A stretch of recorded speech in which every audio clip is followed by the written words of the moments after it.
आप सबका एक बार फिर से स्वागत है मेरे YouTube चैनल स्पार्क क्लासेस में। पिछले एक हफ्ते से कोई नया वीडियो आपके सामने मैं नहीं ला पाया, उसके लिए मैं क्षमा चाहूँगा।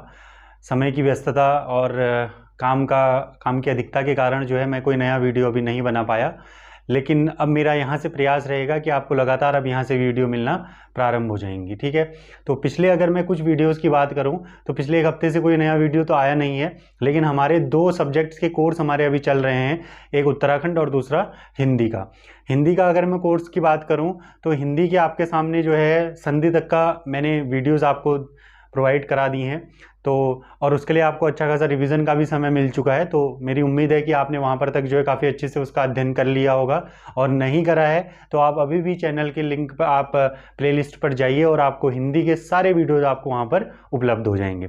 साथ ही साथ अगर मैं उत्तराखंड की बात करूँ तो उत्तराखंड का बेसिक थोड़ा सा हमने इंट्रोडक्शन देखा था, और उसके बाद जिलेवार अध्ययन पर हम गए थे। जिलेवार अध्ययन पर मैंने आपसे कहा था कि हम 50 to 60% उत्तराखंड यहीं पर से कवर करने की कोशिश करेंगे।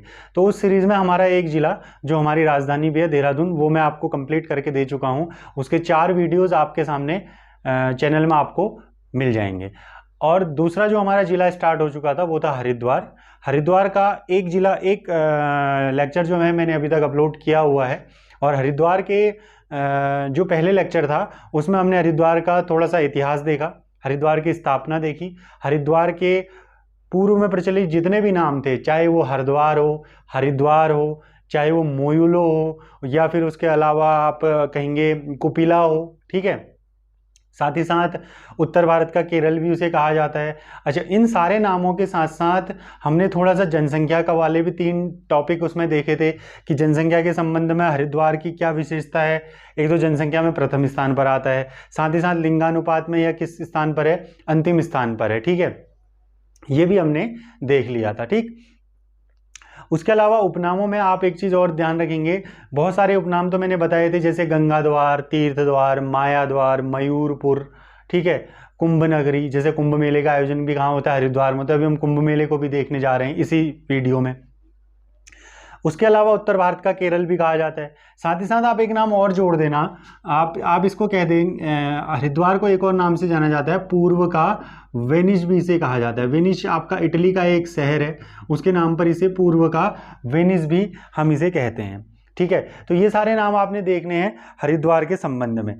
अब इसके अलावा अब आज जो हम लेक्चर में देखने जा रहे हैं, हरिद्वार के कुछ प्रमुख स्थलों के बारे में देखेंगे, कुछ प्रमुख वहाँ पर के मंदिर भी देख लेंगे, और साथ ही साथ हम जो है हरिद्वार का जो प्रमुख मेला है कुंभ मेला, उसके बारे में भी कुछ तथ्य आज एकत्रित करेंगे इस लेक्चर के माध्यम से। तो अगर हम देखें कि प्रमुख जो आपके स्थल हैं हरिद्वार जनपद के, तो उसमें सबसे पहले स्थान पर आपका हम देखेंगे आज रुड़की के विषय में हम अध्ययन करेंगे। बहुत ज़्यादा इंपॉर्टेंट है, बहुत ज़्यादा चीज़ें, बहुत ज़्यादा तथ्य आपके यहाँ पर से तैयार हो सकते हैं रुड़की वाले टॉपिक से, इस स्थल से, क्योंकि बहुत सारी चीज़ें यहाँ पर को इंपॉर्टेंट हैं जो एग्जाम्स में लगातार पूछी गई हैं। ठीक है, चलिए बात करते हैं रुड़की की स्थापना। ठीक है, अच्छा, रुड़की नाम जब भी आएगा तो आपने 3 नाम जरूर ध्यान रखने हैं। 3 नामों का आप जिक्र करेंगे। ठीक है, साथ ही साथ रुड़की में आपका एक ऊपरी गंग नहर का जिक्र आएगा। रुड़की से आपका एक ऊपरी गंग नहर का जिक्र जुड़ा हुआ है, ऊपरी गंग नहर। ठीक है, रुड़की से आपका जो ज़्यादा इंपॉर्टेंट, ऊपरी गंग नहर के कहा जाता है कि दोनों तरफ यह स्थित है। साथ ही साथ एक सोनाली नदी के दक्षिण में भी कहा जाता है कि सोनाली नदी के दक्षिण में स्थित है। ये तो मैं आपको जो है इसकी थोड़ी सी ज्योग्राफी बता दे रहा हूँ कि ऊपरी गंग नहर, उत्तराखंड की सबसे प्राचीन नहर कौन सी है, ऊपरी गंग नहर, सोनाली नदी के दक्षिण पर स्थित है। ठीक है, और ऊपरी गंग नहर की ये क्या है, आपका दोनों तरफ स्थित भी माना जाता है। ठीक है, अच्छा, अब ऊपरी गंग नहर का निर्माण किया गया था। ठीक है, अब इसके निर्माण और रुड़की के विकास के संबंध में 3 नाम आप देखेंगे। जैसे अगर हम पहला नाम देखेंगे जे थॉमसन। अच्छा, ऊपरी गंग नहर क्या, ऊपरी गंग नहर के ये कहा जाता है कि रुड़की ऊपरी गंग नहर के दोनों तटों पर स्थित है, साथ ही साथ सोनाली नदी के दक्षिण पर स्थित है। ये भी आप देखेंगे, नदी तंत्र में भी हम इसको देखेंगे। जे थॉमसन एक व्यक्ति हैं, एक नाम आप ये याद रखेंगे। दूसरा नाम आप याद रखेंगे पीबी काटले। तीसरा नाम आप इसमें याद रखेंगे लॉर्ड डलहौजी। तो ये 3 नाम आपके प्रमुख हैं जो आपने ध्यान रखने हैं रुड़की से। एक तो ऊपरी गंगा नहर को दिमाग में रखेंगे रुड़की में, सोनाली नदी को दिमाग में रखेंगे, ये 3 नाम याद रखेंगे। अब इन्हीं 3 नामों से एक चीज और निकल करके आएगी जो रुड़की में बहुत फेमस है, वो है आपका 1847 में स्थापित Thomson college of civil engineering. 1847 में स्थापित Thomson college of civil engineering, ये आपका कब स्थापित हुआ था? 1847 में, Thomson college of civil engineering. अच्छा, ये जो 3 नाम है आपके, देखो अब इनमें क्या क्या इसमें फैक्ट है। देखो सबसे पहली चीज हम देखेंगे, जो ऊपरी गंगा नहर के निर्माण का जो परियोजना या ऊपरी गंगा नहर के निर्माण की जो परिकल्पना सबसे पहले दी गई थी, वो किसके द्वारा दी गई थी? जे थॉमसन के द्वारा दी गई। और इस गंगा नहर का निर्माण किया जाना तय किया गया 1842 से आप ये कहेंगे कि 1854 ईस्वी तक, लगभग इस एरा में इसका निर्माण हुआ। एग्जैक्ट तो यार कहीं पर है नहीं, लेकिन आप ये ध्यान रखेंगे ऊपरी गंगा नहर के निर्माण की या विकास की जो परिकल्पना रखी गई थी वो किसके द्वारा रखी गई? जे थॉमसन के द्वारा।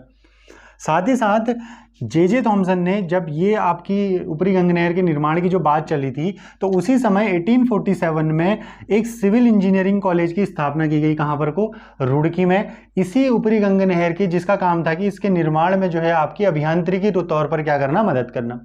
और ये आपका एशिया का सबसे पहला इंजीनियरिंग कॉलेज था। ये सारी बातें मैं रुड़की को लेकर बता रहा हूँ, ठीक है। रुड़की या जिला अगर आप कहेंगे तो हरिद्वार। तो ये 1847 में स्थापित Thomson college of civil engineering क्या था? एशिया का पहला इंजीनियरिंग कॉलेज था। जे थॉमसन के नाम पर बना। जे थॉमसन कौन? जिन्होंने ऊपरी गंगा नहर के निर्माण की क्या रखी? परिकल्पना रखी। अब इसी ऊपरी गंगा नहर के निर्माण में इसने क्या इसने अभियांत्रिकी रूप से क्या करा? योगदान दिया, ठीक है। इसका इतिहास हम फिर देखेंगे बाद में, अभी चलते हैं रुड़की पर। उसके बाद एक व्यक्ति आए पीबी काटले। पीबी काटले को जाता है रुड़की बसाने का श्रेय। पीबी काटले को क्या दिया जाता है? रुड़की को बसाने का श्रेय दिया जाता है। रुड़की की स्थापना का श्रेय किसे दिया जाता है? पीबी काटले को। ऊपरी गंगा नहर के निर्माण की परिकल्पना J Thomson. Thomson college of civil engineering 1847, Asia का पहला इंजीनियरिंग कॉलेज। अच्छा, तीसरा जो नाम आपका आता है लॉर्ड डलहौजी का, ये नाम आपका इसलिए इंपॉर्टेंट है क्योंकि ये जो ऊपरी गंगा नहर थी, इसका जो उद्घाटन किया गया, ये किसके द्वारा किया गया?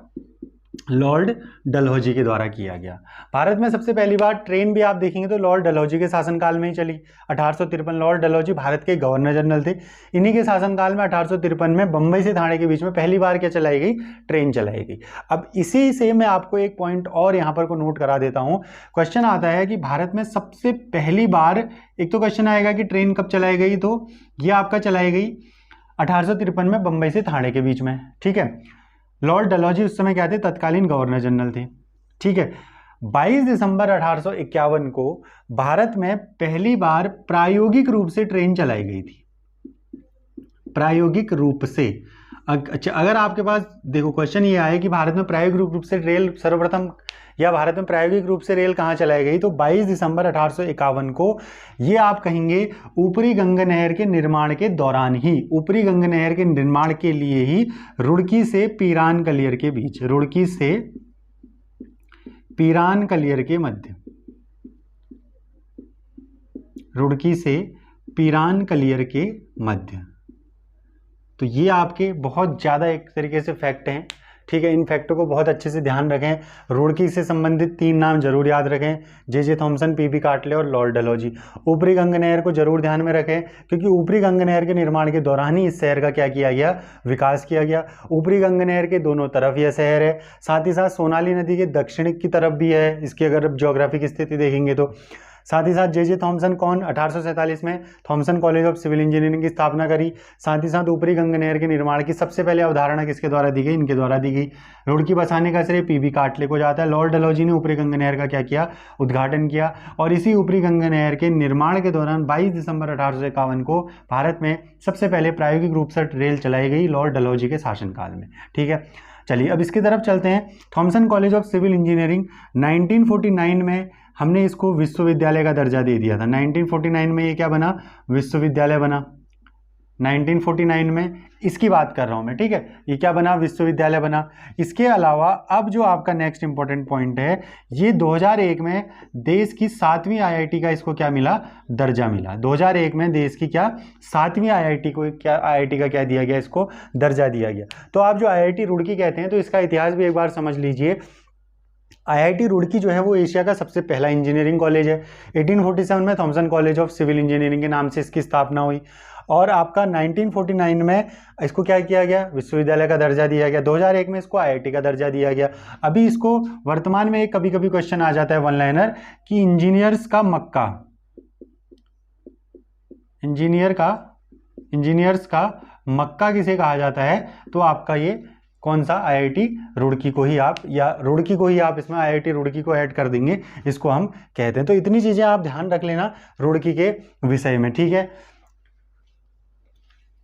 नेक्स्ट हम देखेंगे अब रुड़की में कुछ प्रमुख जो आपके संस्थान हैं वो कौन कौन से हैं। कुछ प्रमुख संस्थानों के संबंध में भी आपका आ जाता है, तो मैं केवल रुड़की के बताऊंगा, अभी हरिद्वार के नहीं, ठीक है। हालांकि रुड़की भी हरिद्वार में ही है, ठीक है, लेकिन जो बेसिक आपका रुड़की में स्थापित है वो कौन कौन से हैं ये हम देखेंगे, ठीक है। तो सबसे पहले अगर हम देखेंगे केंद्रीय भवन अनुसंधान संस्थान, अगर मैं कुछ संस्थान की बात करूं तो केंद्रीय भवन अनुसंधान संस्थान,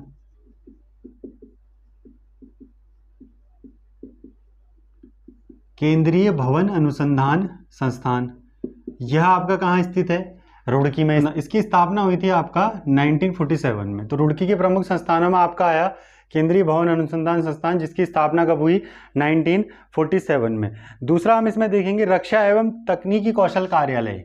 अगला है इसमें रक्षा एवं तकनीकी कौशल कार्यालय, रक्षा एवं तकनीकी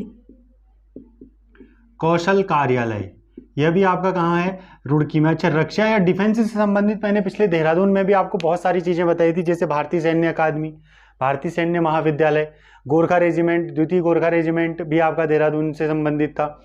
इसके अलावा रक्षा कृषि शोध संस्थान, मैंने उसी में बताया था, रक्षा कृषि शोध संस्थान आपका कहाँ पर है, अल्मोड़ा में है। और ऐसे रक्षा एवं तकनीकी कौशल संस्थान अगर आपसे पूछेंगे तो ये कहाँ पर स्थित है, ये है आपका रुड़की में। दूसरा इसमें देखेंगे आप स्ट्रक्चरल इंजीनियरिंग रिसर्च सेंटर,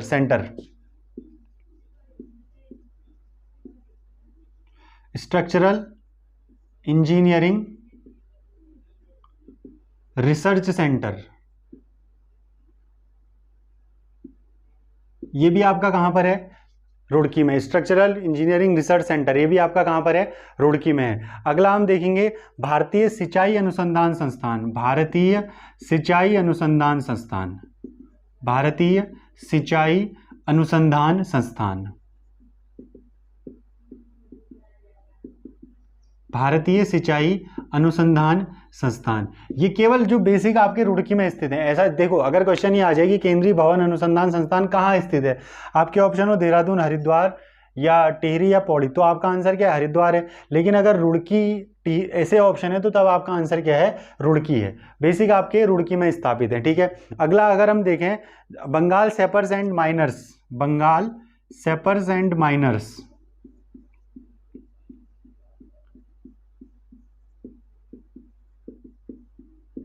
इसका भी आपका कार्यालय कहाँ स्थित है, रुड़की में स्थित है, ठीक है।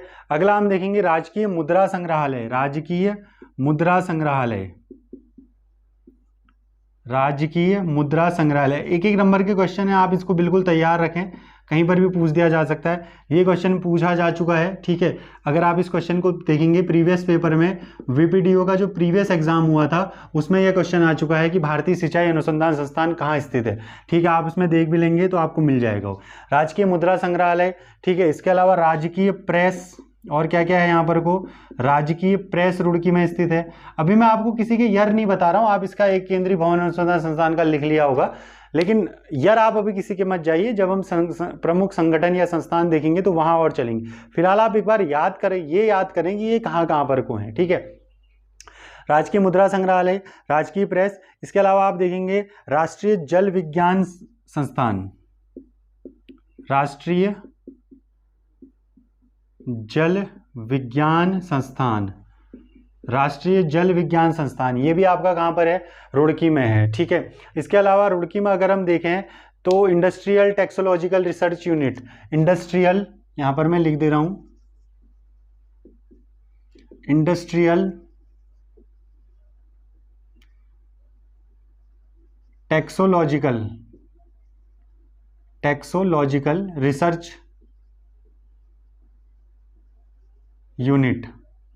ये भी आपका कहाँ पर है, रुड़की में है। ठीक है, तो खाली आपने संस्थान अभी देखने कि कौन कौन से प्रमुख जो संस्थान है वो आपके रुड़की में आते हैं। ठीक है, अगला अगर हम देखें तो अगला इसमें आपका आता है भूविज्ञान एवं भौतिक संग्रहालय। चलिए आप फिलहाल इतने कर दीजिए, इतने भी इनफ है। अगर आप रुड़की में इतने लेकर के चलेंगे अपने साथ, केंद्रीय भवन अनुसंधान संस्थान हो गया, रक्षा एवं तकनीकी कौशल विकास संस्थान हो गया, स्ट्रक्चरल इंजीनियरिंग रिसर्च सेंटर हो गया, भारतीय सिंचाई अनुसंधान संस्थान हो गया, बंगाल सेपर्स एंड माइनर्स हो गया, राजकीय मुद्रा संग्रहालय हो गया, राजकीय प्रेस, राष्ट्रीय जल विज्ञान संस्थान और इंडस्ट्रियल टैक्सोलॉजिकल रिसर्च इंस्टीट्यूट। तो ये प्रमुख आपके साथ ही साथ IIT आपको पता ही है रुड़की में स्थित है। ठीक है, इसकी मैंने स्थापना भी आपको बता दी है। अच्छा, अब रुड़की में एक और जगह है आपकी पीरान कलियर। रुड़की में एक छोटी सी जगह और आती है पीरान कलियर, धार्मिक स्थल है। ठीक है, ये भी यहाँ से भी क्वेश्चन आ जाता है। ठीक है, तो यहाँ पर एक इंपॉर्टेंट पॉइंट ये है कि यहाँ पर अलाउद्दीन अहमद शाबिर की मजार है। किसकी? अलाउद्दीन अहमद शाबिर, ये नाम जरूर याद रखना। अलाउद्दीन अहमद शाबिर की क्या है? मजार है। ठीक हो गया, पीरान कलियर में। ठीक, पीरान कलियर कहाँ पर है? रुड़की। मैंने पहले भी बताया रुड़की से पीरान कलियर पहली बार भारत में क्या चली थी? प्रायोगिक रेल चली थी। अलाउद्दीन अहमद शाबिर, इनकी क्या है यहाँ पर को मजार है। साथ ही साथ एक यहाँ पर को मेला लगता है जिसको या तो पीरान कलियर मेला कहा जाता है। अब पीरान कलियर मेला करके तो क्वेश्चन आएगा नहीं, सिंपल हो जाता है कि रुड़की में। ठीक है, यहाँ पर कोई एक मेला लगता है जिसे पीरान कलियर मेला या फिर उसको हम उर्स मेला भी कहते हैं। प्रति माह ये अप्रैल के माह में ये लगता है। ठीक है, जिसको हम क्या कहते हैं? उर्स मेला भी हम कहते हैं। तो ये कहाँ पर आपका? रुड़की में आयोजित होता है। ठीक है, तो पीरान कलियर मेला से तो आप समझ ही जाएंगे पीरान कलियर रुड़की में, लेकिन ध्यान रखें अगर उर्स मेला करके अगर आ जाएगा तो आप इसको ध्यान रखेंगे पीरान कलियर मेले को ही क्या कहा जाता है? उर्स मेला भी कहा जाता है। और पीरान कलियर में किसकी मजार है? अलाउद्दीन अहमद शाबिर की क्या है? मजार है। ठीक है, इतने पॉइंट्स हो गए रुड़की के संबंध में। रुड़की का जो आपने थोड़ा इतिहास देख लिया, रुड़की के प्रमुख संस्थान देख लिया आपने। इसके अलावा जो हम स्थल देखेंगे वो है आपका कनखल। अब कनखल के विषय में देखो, पहले काफ़ी बार क्वेश्चन आया है सीधे सीधे कि कनखल कहाँ स्थित है। ठीक है, तो हरिद्वार में स्थित है। अब वर्तमान में आप देखेंगे तो थोड़ा सा आयोग के द्वारा क्वेश्चंस का लेवल बहुत हाई है, तो ऐसा क्वेश्चन आने की उम्मीद कम है, लेकिन आप ध्यान तो रखेंगे कनखल हरिद्वार में स्थित है। ठीक है, इसकी कुछ खासियतें क्या हैं? जैसे कनखल की मैं अगर कुछ खासियत बताऊं तो एक तो ये आपका है प्रजापति दक्ष की राजधानी मानी जाती है।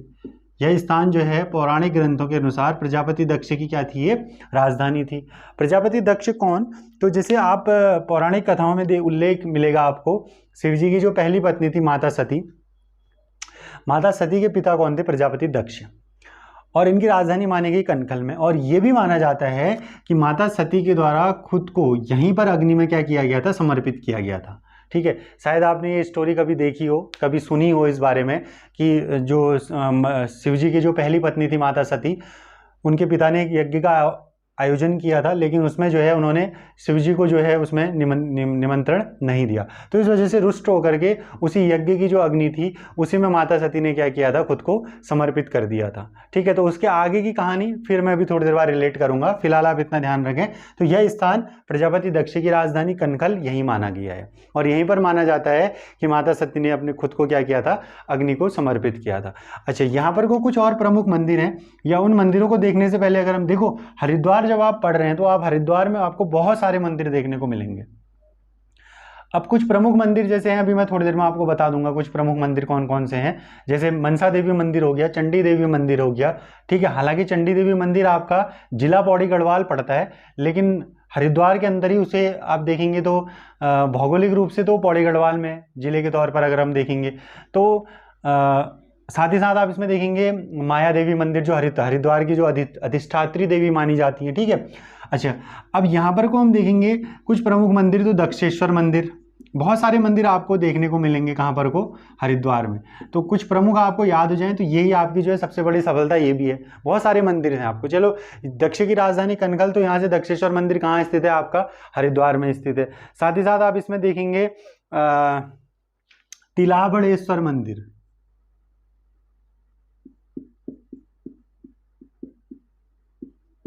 तिलाबड़ेश्वर मंदिर, ठीक है।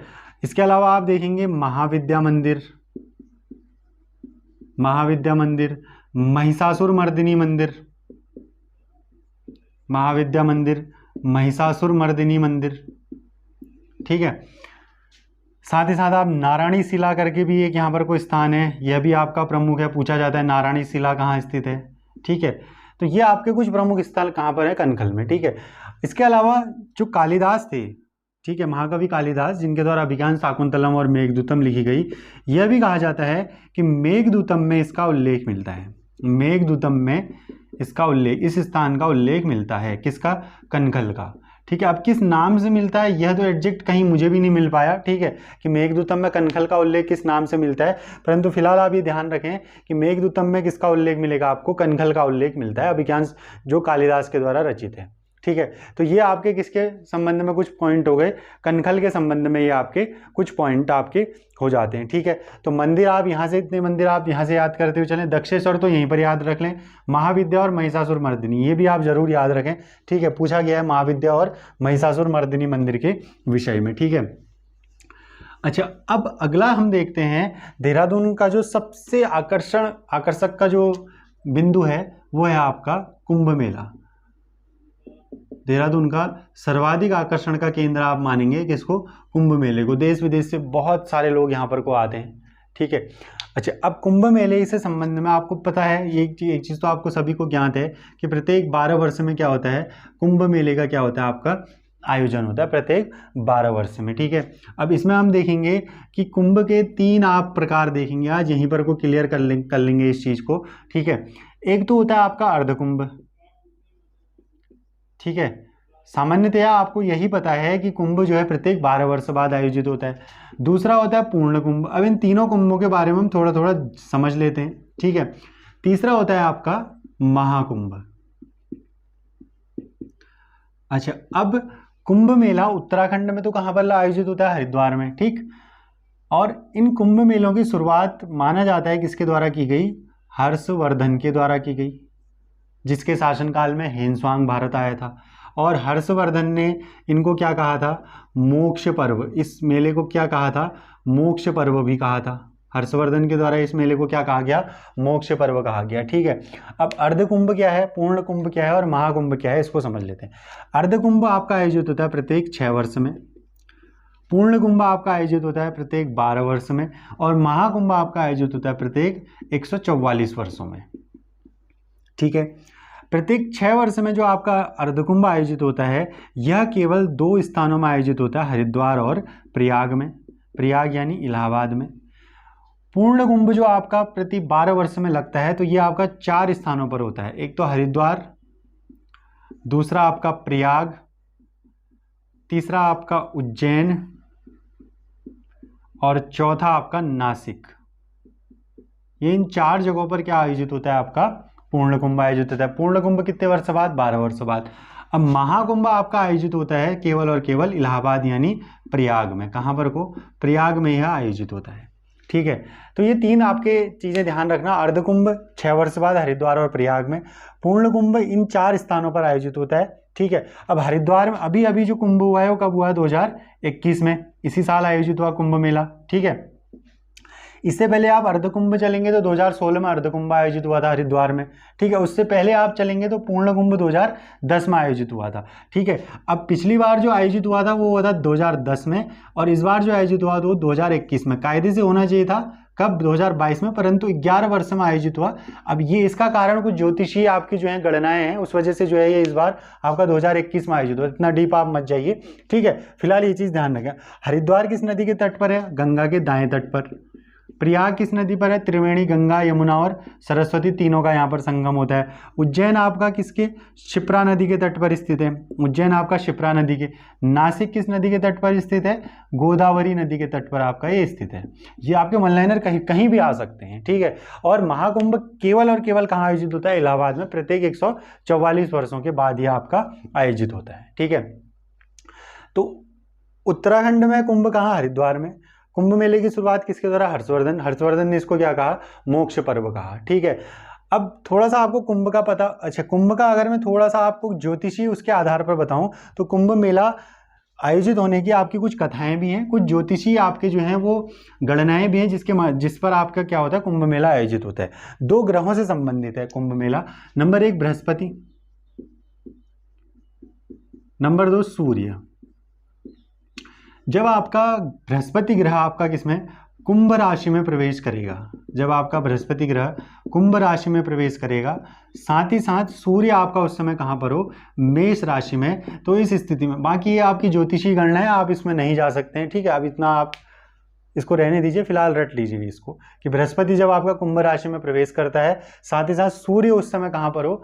मेष राशि में हो। तो इस स्थिति में आपका यहां पर को क्या, इस स्थिति में क्या आयोजित होता है? आपका कुंभ मेला यहां पर आयोजित होता है। और कुंभ मेला अर्ध कुंभ, पूर्ण कुंभ और महाकुंभ 4 तरीके से आपने देखा। ठीक है, अच्छा अब कुछ पौराणिक कथाएं हम देख लेते हैं कि कुंभ मेले के आयोजन के संबंध में। आपको ज्ञात होगा कि देवताओं और असुरों में एक समय क्या हुआ था? सतयुग के समय देवताओं और असुरों में क्या हुआ?